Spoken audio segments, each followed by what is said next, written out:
Should climate change be a topic in comics?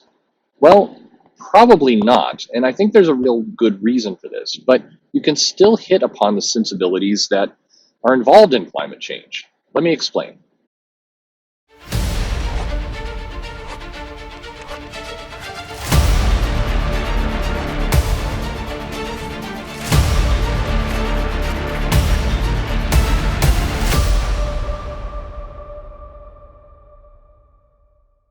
Hey there, this is Perch. Getting kind of the groundwork out of the way because this is one of those videos that I think, people always run in and they make stupid statements that indicate that they don't actually listen to the videos. So I want to state for the record, I am one of those people that believes there is climate change happening. I'm not a denier.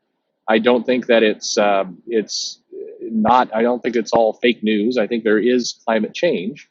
And I also think that there's a mix of things that are happening with climate change. I think some of those are natural global phenomenon things that are going on, and I think some of them are man-made. Now, I'm not a scientist, so I'm not going to say that 56% is man-made and 44% is global. I think that's kind of a waste of time. I think that the right approach for climate change and for kind of environmental issues in general is to say, what can we control and how can we make it better? So when I was young, and if you grew up in all in the 70s and 80s in that time frame, you probably saw a lot of campaigns around don't litter, pick up trash, then and everybody kind of had this feeling like smokestacks kind of belching out emissions was a bad thing, and that at some point technology was going to come along and make that better, that we would find cleaner fuel and cleaner energies and better ways. Nobody likes pollution. Nobody likes the brown skies out of Los Angeles. What can we do to fix all that? And that was kind of the spirit of how a lot of those conversations had gone. Today, again, from my perspective, I see a lot about climate change, a lot about raising awareness, and we need to get people aware about climate change. And I see less and less about, what do we do? What does the average person do? If you're, just a person, one human on this planet, what can you do to quote unquote reduce your carbon footprint or help the environment? Besides driving your car into a city, clogging up the roads, taking out a protest sign, and marching in front of a big corporation. Now, if you feel that's good use of your time, that's on you, and I'm not going to debate. I think that's ridiculous, but that's on you. What I just would like to see are more solutions rather than just, hey, let's go protest. It feels like the hey, let's go protest has become the most important part and not the actual, hey, let's fix things part. It's just my perception anyway.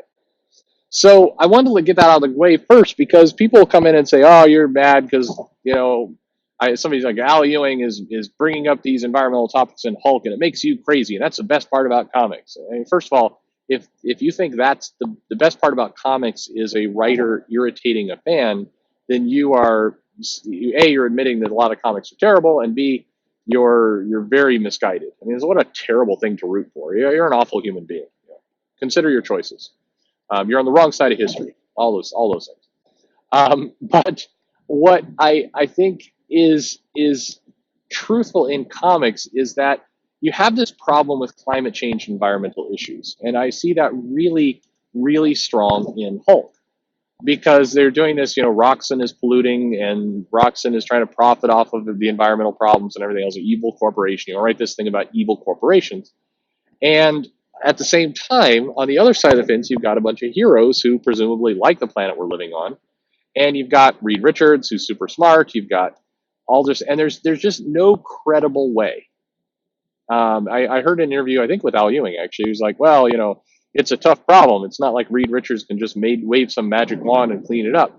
Actually, I think he can do that. I think we've established Reed Richards can do that. I think Storm can do things. I think there's lots of heroes out there with powers and abilities and capabilities that would directly solve this. It's like I saw one, like, why doesn't the Scarlet Witch say no more climate change and just fix the planet? She can remove mutants' powers on a global scale and has that much power, and if this is an imminent threat that's going to cause the world to be unlivable, like this in the Hulk in like 12 years, then why isn't Reed and Bruce Banner and these guys having a little summit together and pulling some powers and fixing this because they can. So either you have to say, well, the heroes are either stupid or jerks, or this just doesn't make any sense. In a world with all the heroes, Marvel, DC, and all these superpowers, topics like climate change can't be handled in the same way as our planet, which does not have those superheroes.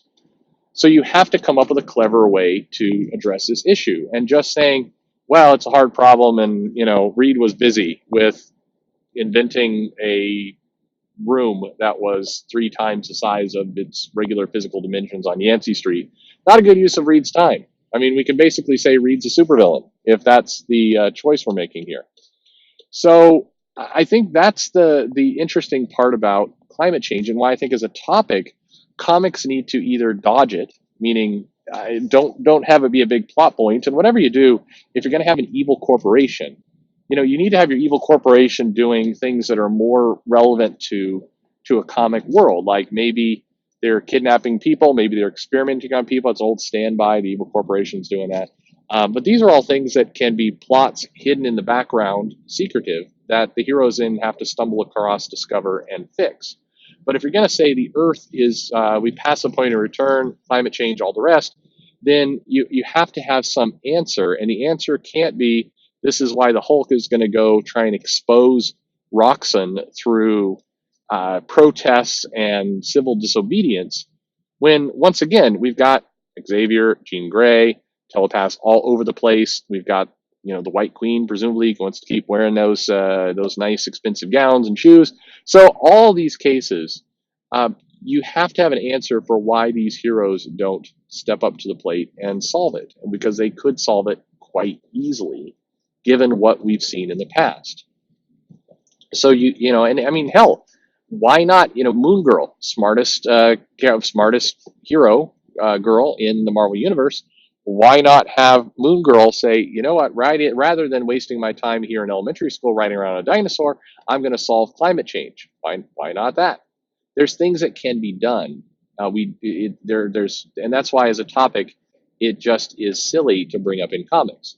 Now, I think what would be very powerful, and we've seen this in the past. You saw this in the 80s and other eras where Marvel and DC both would do this, where the hero could swoop in and solve the problem and solve climate change. Or, you can have a very compelling story where, Reed says, this is something we got to fix. Here's how we're going to fix it. And we bring a bunch of heroes together and they do something and a supervillain attacks and it causes a problem. So they have to solve that problem. But eventually they get it fixed. Climate is healed. World is better. And then at the end of that story, you have the writer come in and say, if only the real life issues on our planet were as easy to fix as what you just read in this comic, where superheroes just can't wave a magic wand, can't say no more environmental destruction, and it just happened. That's unfortunately not the world we live in. So that's why all of us, all of the readers, the fans, why we have to be the heroes. And that means stepping up. It means helping, make sure you recycle at home, make sure you, push solar, make sure that we support corporations and companies that are moving to clean energy, and here are some examples of those, and here's how you can just give people actual things they can do, and then you get to be the hero. A lot of writers in comics, they care about these issues, and these are important things to them. And like I said at the very beginning, it's important to me too. I want to see a healthier, cleaner planet. I absolutely do. And so I think it's perfectly reasonable to push and urge people to say, hey, look, we've got to demand cleaner solar. We've got to, when we see trash, we should pick it up. We should donate time to helping to clean our environments, to fixing up our parks, whatever happens. There's lots of things we can do. And I think it's fair game to push people to do that. What I think is inserting these topics into comics where ultimately it hurts the story because it makes the characters just seem stupid. And also again, if you really care about climate change, give people something to do. And writing a comic about that, evil Roxxon is doing this and we're going to do civil disobedience to kind of help, that doesn't help the world. I think that's a problem. So to all those people who have come in and say things like, it's nice to see Al Ewing really sticking it to you conservatives. It's like, well, number one, it's not the party I identify with. Sorry. Number two, I actually do care about the planet. I care about it a lot. And therefore, I don't want to see fictional fairy tale solutions in comics disguised as doing something. I want people who have a megaphone, who have the ability to reach big audiences, I want them to actually do something. That's just my standpoint anyway. Hey, what do you think? Do environmental issues read always weird to you in comics? They always do to me. Curious what you think. How does that tackled? I mean, actually, comparison. Racism in comics as a topic, I think works a lot better because there you do have kind of racist storylines you can have. There's lots of things you can do around racism that can't be solved by Reed Richards building a machine. So therefore, I think, if you're going to do the story outside our window and you want to tackle current, rip from the headline social events, racism's a great one to do. Sexism a little bit harder, but yeah, you can do that one too. That's fine.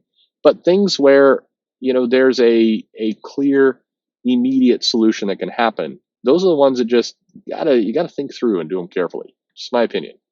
I'm saying it not from somebody who wants, to deny any of this stuff, or not somebody who thinks that we shouldn't talk about the climate at all. I mean, quite the contrary. I just would like to see us actually start doing something about it. Just my perspective. What's yours? Leave me a comment below. Like, subscribe if you don't mind. Would love to hear your thoughts on the matter. Follow me on Twitter at Comic Perch. Send me topic suggestions. I always appreciate it. And thanks for listening. So we've had a lot of talking in this comic. What do you think of comics that talk a lot?